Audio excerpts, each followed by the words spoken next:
Halo semuanya, apa kabar? Ini channel pertama saya Dr. Haryo.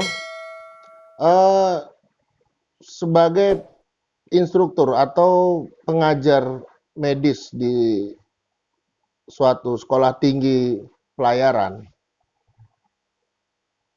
saya memberikan eh, diklat untuk mereka yang BST, MFA, dan MC, juga sebagian di SCRB. Lalu saya juga mengajar untuk di tingkat Taruna, manajemen medis kapal, khususnya Taruna semester 7. Nah, pada kesempatan kali ini saya tidak mau membahas apa yang diajarkan di masing-masing diklat itu. Baik itu BST, MFA, ataupun MC. Persamaannya adalah kesemuanya itu mengacu pada satu buah buku, yaitu International Medical Guide for Ships edisi ketiga. Sedikit cerita tentang International Medical Guide for Ships. Itu adalah suatu buku panduan medis ya, yang sebenarnya diperuntukkan bagi mereka semua awak kapal itu yang tentunya ada di bawah naungan AIMO, yang dibuat oleh AIMO itu sendiri. Dan ini sudah memasuki edisi ketiga. Edisi keduanya sekitar tahun 88 atau berapa itu. Untuk memberikan pelajaran tentang medis ini, tentu saja saya harus memiliki batasan-batasan. Yang mana kalau tidak ada batasan itu, tentu saja saya tidak memiliki pengetahuan untuk mengajar mereka batasnya itu sampai mana. Seperti misalnya saya mengajarkan tentang bagaimana cara mengatasi diare di atas kapal. Kalau di kedokteran diare itu kan bahkan sampai menyebabkan shock, nanti kalau sudah shock akan terjadi terus bla bla bla panjang ke depan. Ya. Jadi kalau di sini hanya diajarkan ada suatu gejala, gejalanya itu seperti apa, terus apa yang harus dilakukan di atas kapal, dan apa yang tidak dilakukan di atas kapal. Buku IMGS itu tebal, jadi saking tebalnya saya udah pisah-pisah ya. Dan itu nanti ada saya bagikan di bawah ini di link deskripsi, bisa Anda download sendiri. Karena memang itu saya dapatkan juga dari, nah terus terang, untuk mendapatkan itu saya diberitahu langsung oleh pihak AIMO itu sendiri waktu itu dari PR-nya Mr. Adamson. Thank you Mr. Adamson if you watching this. I very appreciate and thank you for your help. Karena kalau nggak ada buku itu, saya nggak bisa ngajar kepada peserta-peserta semua yang membutuhkan diklat-diklat tersebut. Kita mulai untuk pembahasan ini hanya kita mulai dari bab 1 saja. Di bab 1 nanti ya ada di halaman, kalau Anda sudah mendownloadnya ya, itu ada di halaman 1, chapter 1 ya, di chapter 1 halaman 1 yang berjudul First Aid on board. Jadi di sini diceritakan atau diberitahu sebelum Anda memberikan pertolongan pertama apapun itu. Sebelum Anda memberikan pertolongan pertama apapun itu, ada 4 hal yang harus Anda perhatikan. Di chapter ini mungkin saya tidak akan bedah semuanya karena ini selanjutnya mungkin Anda bisa baca sendiri, kemudian Anda bisa menggooglingnya sendiri, termasuk bagaimana caranya melakukan RJP. Saya merasa saya tidak harus memberikan tahu kepada Anda bagaimana melakukan RJP secara khusus di channel ini, karena sebenarnya RJP itu udah banyak di channel lain. Anda bisa mencarinya di channel-channel lain. Ada satu yang penting di sini adalah first aid on board. Apa yang harus dilakukan? Ada 4 step. Step 1, step 2, step 3, and step 4. Step 1, assess the situation. What do things happen and is there still danger? Jadi maksudnya, langkah pertama Anda harus menilai keadaan atau situasi tempat Anda mau menolong itu. Berbahaya apa enggak? Kalau misalnya berbahaya, pindahkan dulu. Jangan langsung ditolong di tempat itu. Misal ya, sebagai ilustrasi aja.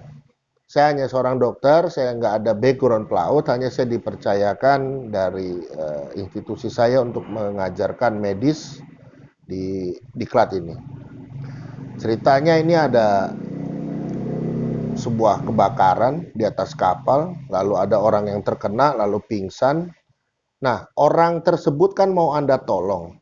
Nah, itu harus Anda lihat. Harus Anda lihat dulu, ini tempat yang mau Anda lakukan pertolongan ini aman apa enggak? Masih bisa menyebabkan kebakaran atau enggak? Jangan sampai dua-duanya naas, dua-duanya sial. Ya, jadi itu step pertama, assess the situation. Memang kelihatannya absurd, tapi penting banget. Penting. Lalu step yang kedua, if you are alone, shout for help. Kalau Anda sendiri berteriaklah minta tolong. Nah, ini juga sebenarnya juga absurd juga, walaupun ada orang kira-kira 5 sampai 10 meter di depan Anda tetap harus teriak minta tolong. Yaitu semacam SOP-nya lah, protapnya lah gitu loh. Jangan sampai Anda udah ngejaga, wah itu percuma lah ada orang di 5 meter, 10 meter depan kita, masa nggak ngeliat kejadian ini, bisa jadi nggak lihat. Lalu yang ketiga adalah choose the best place for first aid. Dari tempat kejadian sampai hospitalnya si kapal itu jaraknya berapa? Jauh nggak? Memungkinkan nggak untuk diangkat? Kalau tidak memungkinkan untuk diangkat, cari ruangan terdekat.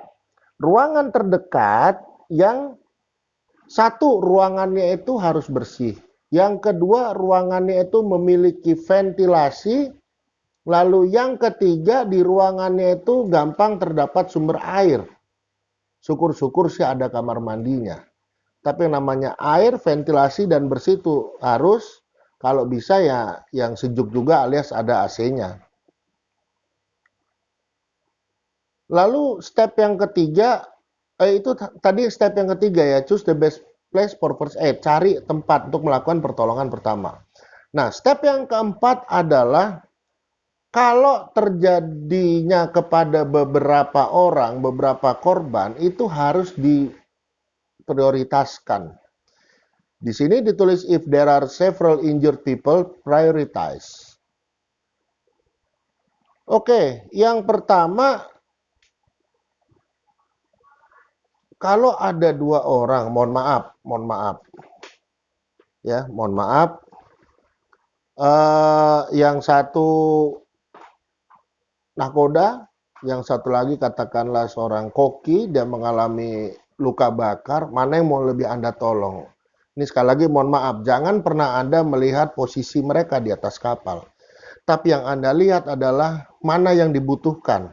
Siapa yang lebih dibutuhkan. Kebetulan yang si nakodanya itu dia pingsan, dua-duanya pingsan. Nakoda pingsan, si koki pingsan.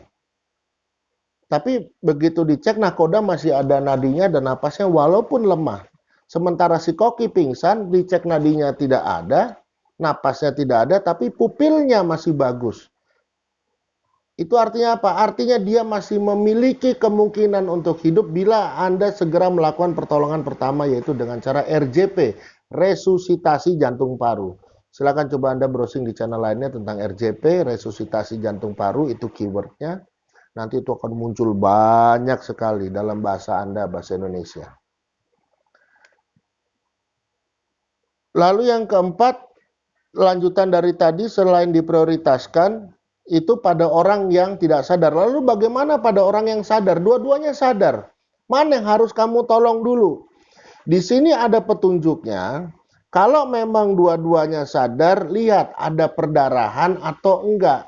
Kalau ada perdarahan, lebih dulu ditolong orang yang mengalami perdarahan banyak. Ya. Tapi kalau dia apa ya, kalau misalnya memang kebetulan nakodanya yang perdarahannya banyak, si itu sedikit, ya it's okay nakoda. Tapi bukan berarti Anda nolong nakoda karena jabatan ataupun pangkatnya dia, tapi karena memang kebetulan dia nakoda, kebetulan dia memerlukan pertolongan dengan segera. Sampai ketemu di episode selanjutnya, mudah-mudahan lebih baik daripada edisi perdana ini. Di akhir kata, saya ucapkan semoga bermanfaat. Assalamualaikum warahmatullahi wabarakatuh. Out.